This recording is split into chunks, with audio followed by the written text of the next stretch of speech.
Garrett Euclidito is going to step up. He just told me if all goes well, and I'll monitor this, we should have two-way commuting back on I-95 as early as Monday morning, which is heroic work. Eversource is here with us as well. There was a line that fed many, many homes. They've kept that going.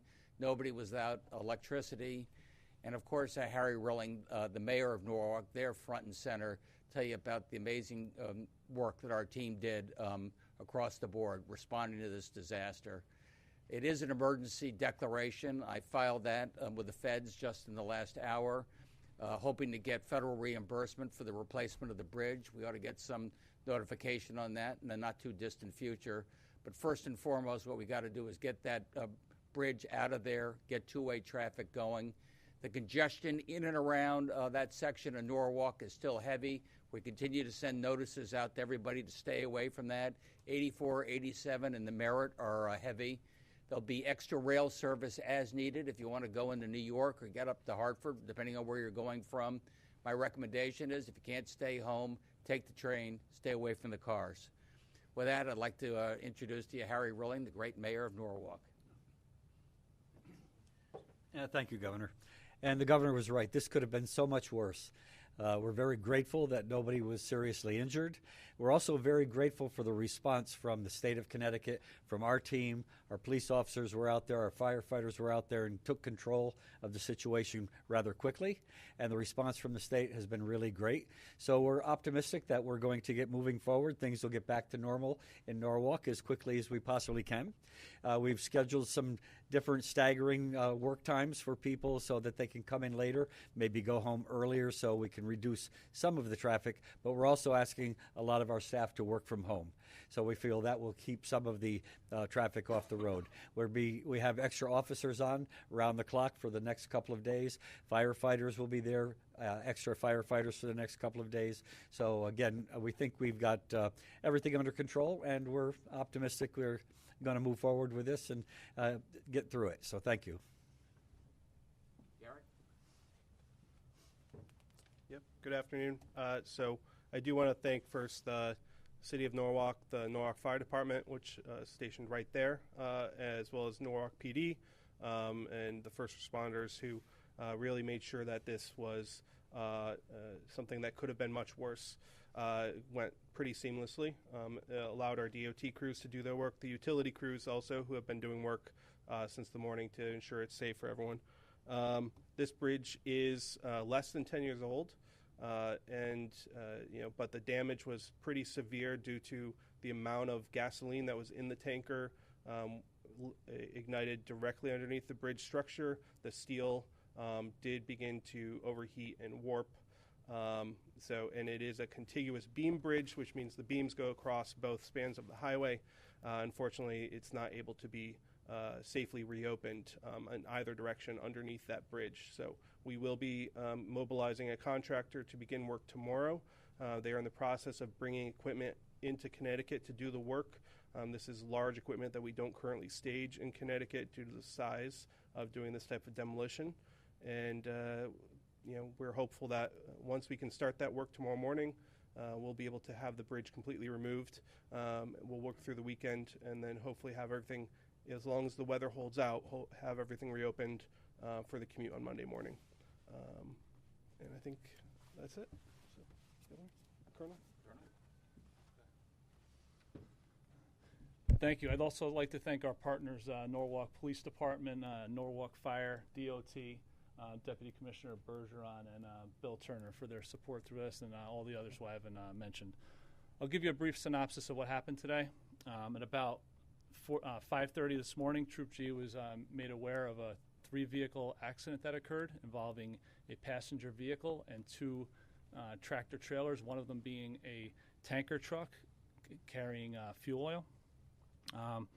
At this point, there were one occupant in each vehicle, so three people involved total. No one was injured, as indicated before, and we're very fortunate there were no fatalities or serious injuries. So we're very happy about that part at least. No enforcement action has been taken at this time. This is an ongoing investigation, and at the conclusion, we'll have more to report on that. Our response involved troopers from Troop G, the Fire and Explosive Investigative Unit, FEIU, the CSP Truck Squad, as well as the CSP Collision Analysis Reconstruction Squad, also known as CARS. They all responded to the scene and conducted a thorough investigation. We were able to map the scene and do inspections on all the vehicles involved. Our investigation, it included taking measurements, gathering evidence, and interviewing witnesses and observations, as well as taking photographs. We're currently transitioned to a traffic diversion involvement at this point. Our troopers are posted in various locations throughout the diversionary route, and we're encouraging everyone to avoid the area. We're asking you to be patient. Obviously, the traffic is backed up at this time, and we're just looking for cooperation from the public to avoid the area. As the commissioner indicated earlier, we are looking to keep all of the commercial vehicles off of the parkways. We have troopers in the area to prevent them from entering those areas as well. We are out there. We're working to keep the roadways safe, and thank you very much. Colonel, you did need fuel oil, not gas. There were some reports of gasoline. Gasoline, I'm sorry. I misspoke. I apologize. Hi, all. The Deep Emergency Response Unit has been on the scene since this morning. We believe approximately 4,000 gallons of gasoline spilled and was burned away, and approximately 4,000 gallons remained on the truck. That has since been recovered from the truck. The Deep ERU team has conducted air monitoring with handheld technology, and we believe there's no danger, no impacts to air quality due to the burned gasoline. We also believe there's no impact to the Norwalk River or the harbor, and we are continue to remain on the scene with our spill cleanup contractors removing any gasoline that remains. And the Deep ERU team expects to remain on the scene overnight. Any on-topic questions? Can the mayor talk about what impact this may have on the school day tomorrow? Are you making any changes? Obviously, the traffic will impact bus routes. We're looking at that right now to see if the school is going to be closed tomorrow and or Monday, but that decision has not been made yet. They've sent out a voice message to all the parents and looking at perhaps staggering openings if they are going to be open, but no decision has been made to close the school yet. Mayor, regarding these staggered openings, is that for just your staff, or is it also for major employers? No, mainly for the students, because a lot of the parents drive their kids to school, and it can get quite backed up. So hopefully they're going to close the schools, but the superintendent has not made up her mind yet. But have you reached out to major employers in the area, asking them to somehow maybe allow workers to work from home or staggered? Yes, we've got everything out on our social media pages, yes. They're not like, you haven't reached out to Well, we haven't made telephone calls to everybody, but we send out a lot of information during the course of the day, keeping everybody posted as to what the current status is. And so we've told them to keep people home, let them work from home if they can. So 95 will be closed in both directions until at least Monday morning. That's your guys' estimate, Garrett? Yeah, it's not safe, based on our engineer's review. It's not safe to allow any traffic to pass underneath the bridge in either direction. The entire bridge needs to come down. In order to do that quickly, it needs to be, no traffic of any kind to get this large equipment in there, completely remove it. If we were to allow traffic on one side, even if it was safe on one side, in order to remove the bridge, you need to take the whole thing out. You can't just leave half the bridge in place. Is this one of the bridges that was basically dropped into place overnight with the new construction technique? No, it was not accelerated bridge construction. It took a few years. Who does that carry? What route does that carry? Fairfield Avenue across the top, a local road. So, Local road, but it's Fairfield Avenue. yeah. And what's the plan for that? Are you going to be putting in a temporary bridge in the meantime? No, definitely not a temporary bridge. It's not possible to put a temporary bridge over I-95 that would traverse that long of a distance across that multiple lanes. So we will have to build a new bridge. So we will, as soon as we remove it, we can begin the inspections of the pier in the middle, in the median.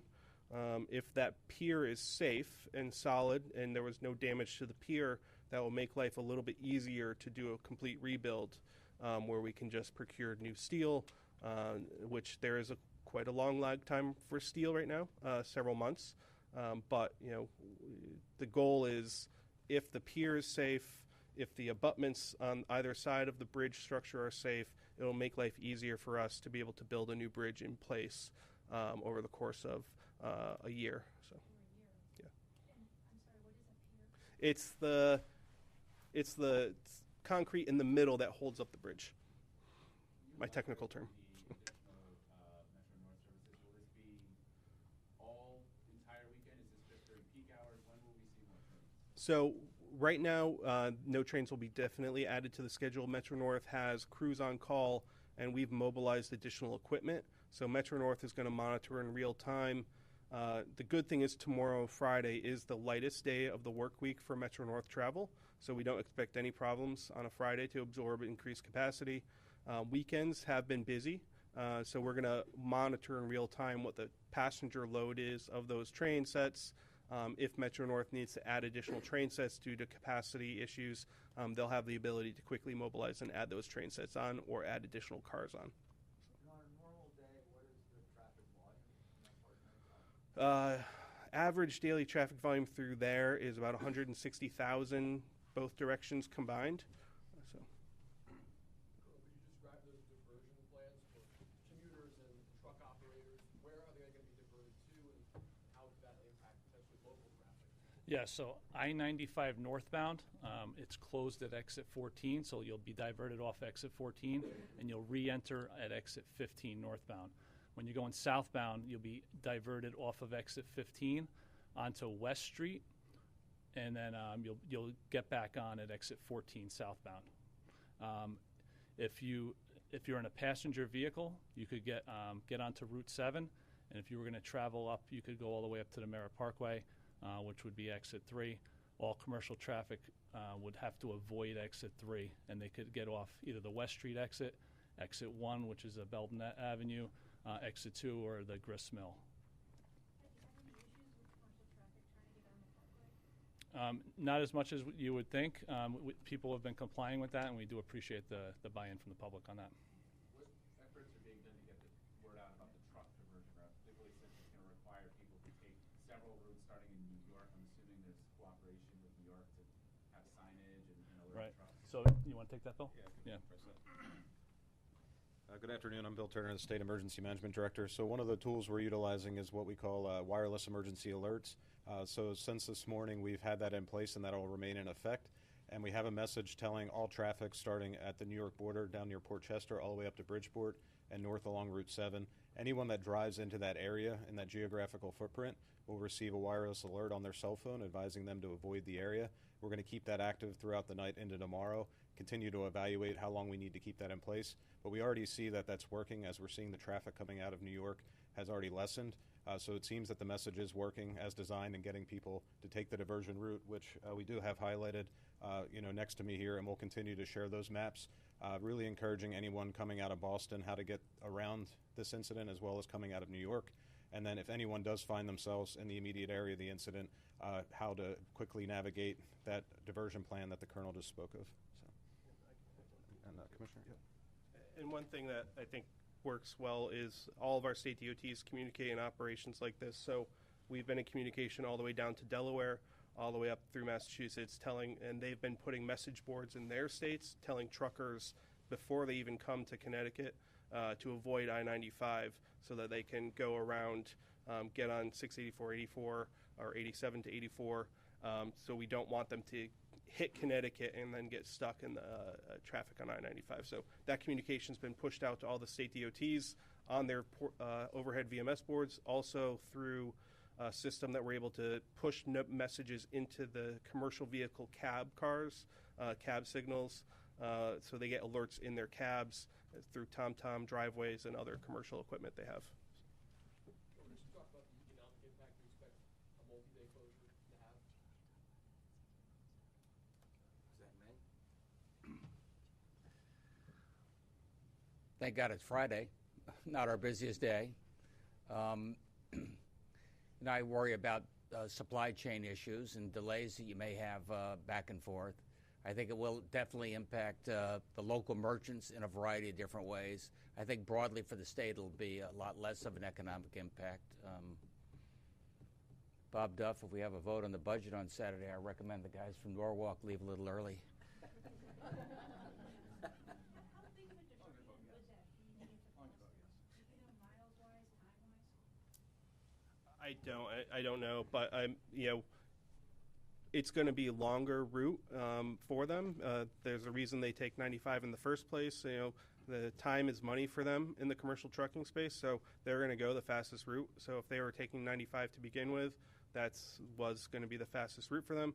Now it will be a diversion, added time and cost, but it's going to be much less time than waiting to get through the 95 detour. So.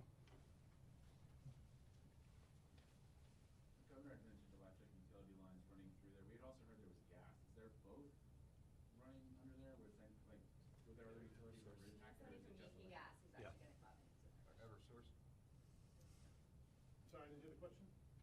The governor talked about the electrical running through there. We had also heard there was gas lines. Were those impacted at all? Yeah, Eversource does not have any electric facilities on the structure. It's only a 12-inch steel gas line. We're working and have not lost any customers. We're isolating that as we speak, so the demo can be conducted in the morning. Colonel, are you concerned about increased incidences of road rage, people who are frustrated by confused by these delays? Well, I'm concerned about it, but we have troopers out there ready to respond. Should anyone have any issues, I encourage you to call 911. We have troopers ready to respond. We have extra patrols out there to mitigate that.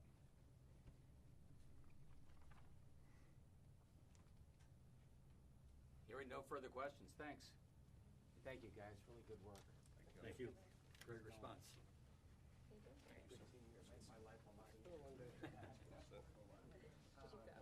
Yeah, I was down there.